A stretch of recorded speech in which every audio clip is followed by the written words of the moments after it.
વેદવ્યાસજી પહેલા તપમાં બેઠા અને વેદવ્યાસજી તપમાં બેસી અને ભગવાને અત્યાર સુધીની જે દિવ્ય લીલાઓ કરી છે, જેટલા પણ જન્મ લીધા છે, બધું પોતાની યોગ શક્તિથી બધું જોયું અને બધું જોયું ત્યારે તો વેદવ્યાસજી જ દંગ રહી ગયા. ઓહો, જે આ સૃષ્ટિના સર્જનહારા છે અને જેમને ભક્તોને જ્યારે જ્યારે જરૂર પડી ત્યારે ત્યારે અવતાર લઈને અવતરણ થયા છે, એવા પર બ્રહ્મ પરમાત્માનું વાસ્તવિક રીતે મેં નિરૂપણ કર્યું નથી.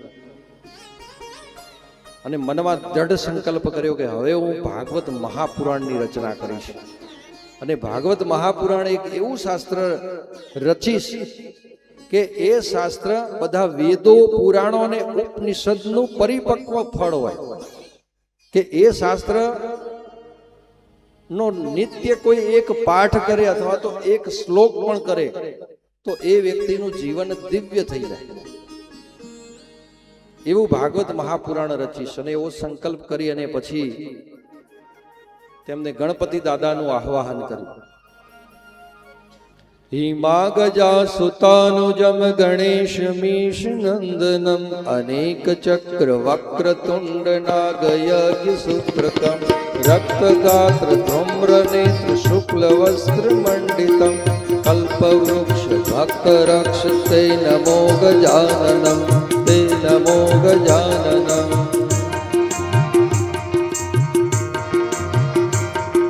ભૂત ભવ્ય હવ્ય કવ્ય ભાર્ગવમ ભૂત ભવ્ય હવ્ય કવ્ય પાર્ષદમ પુરાતનમ હવ્ય ભવ્ય હવ્ય પાર્ષદમ પુરાતનમ તે નમો ગજાનનમ તે નમો ગજાનનમ. વક્રતુંડ મહાકાય સૂર્યકોટિ સમપ્રભ નિર્વિઘ્નમ કુરુ મે દેવ શુભ કાર્યે સર્વદા.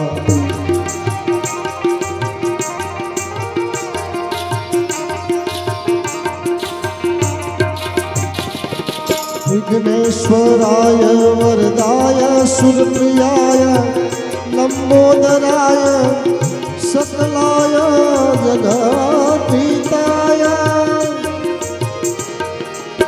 નાગાનનાય સ્તુતિ અગ્ન વિભૂષિતાય ગૌરીસુતાય ગણનાથ નમસ્તે.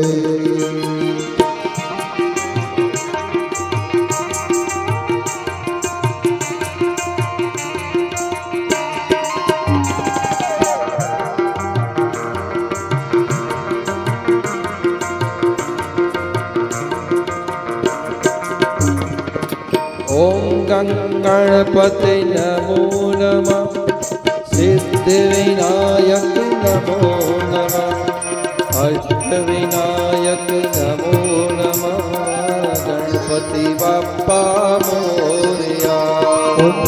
ગણપતે નમો નમઃ સિદ્ધિવિનાયક નમો નમઃ અષ્ટવિનાયક નમો નમઃ ગણપતિ બાપા મોરયા.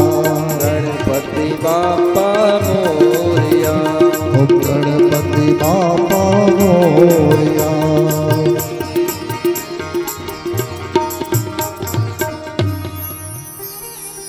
અને આવી રીતે ગજાનન ગણપતિનું જ્યારે ધ્યાન ધરે છે, ગણપતિ દાદા પ્રસન્ન થાય છે, ગણપતિ દાદા વરદાન માંગવા કહે છે, ત્યારે વેદવ્યાસજી કહે છે કે ભગવાન, મારે ભગવાનના ચરિત્રોનું નિરૂપણ કરવું છે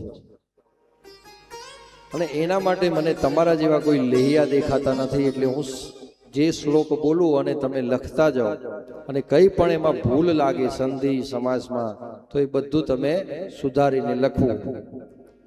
ગણપતિ દાદા કે વેદવ્યાસજી, આ કાર્ય કરવામાં તો મને પણ આનંદ થશે, કારણ કે હું પણ ભગવાન શ્રી હરિનારાયણનો પરમ ભક્ત છું, એટલે મને પણ આનંદ થશે, પણ તમને બધા મળવા માટે બહુ આવે છે અને એમના પાછળ પછી તમે ટાઈમ આપો એટલે મારે બીજો ઘણો કાર્યભાર છે. દેવોની સેનાનો હું અધ્યક્ષ છું, એટલે દેવો પણ કંઈક ને કંઈક નાની મોટી ફરિયાદો લઈને આવતા હોય તો એ પણ કાર્ય મારે સંભાળવાનું છે. એટલે જો તમે બોલવાનું બંધ કરશો તો હું અહીંયા લખવાનું બંધ કરી દઈશ. આપણે બેસીએ પણ નિરંતર લખાણ ચાલવું જોઈએ. તો વેદવ્યાસજી કે એવું જ થશે. આપણે લખતા હોઈએ, તમે લખો અને હું બોલું, એમાં વચ્ચે કોઈ આવી જ ના શકે એવી જગ્યા આપણે પસંદ કરીએ.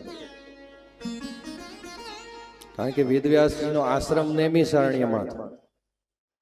બધા પુરાણો ભણાવવા, શિષ્યોને શીખવાડવું, એ બધું નૈમિષારણ્યમાં.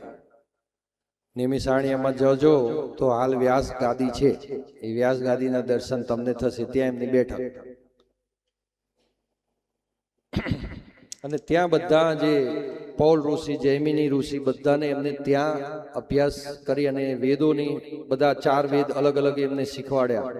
પુરાણો બધા રોમ હર્ષણ જેવા શિષ્યને શીખવાડ્યા. આ બધું એમને ત્યાં શીખવાડ્યું અને બધા શિષ્યોને ત્યાં એમને ભણાવ્યા.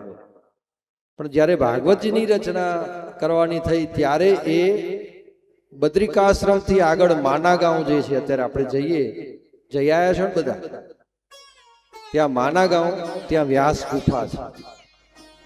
અને એ વ્યાસ ગુફા જતા પહેલા ગણેશજીનું મંદિર આવે છે, ગણેશ ગુફા આવે. એટલે ગણેશજી એ ગુફામાં રહેતા, વેદવ્યાસજી અહીંયા રહેતા. અને ત્યાં આગળ પછી બંને આખું આ શાસ્ત્રની રચના થાય ત્યાં સુધી ગણેશજીનો ઉતારો ત્યાં થઈ જાય છે, જે ગણેશ ગુફા છે ને ત્યાં. સમય અંતરે લખવાનું, પછી પાછા એવું નહીં સળંગ લખે જ જવો, આમ થાકે હોય તો આરામ થાય ત્યાં, પછી પાછા બંને મળે એટલે લખાણ શરૂ થાય. એવી રીતે આખું જે ભાગવત શાસ્ત્રની રચના જે છે ત્યાં વ્યાસ ગુફામાં થઈ.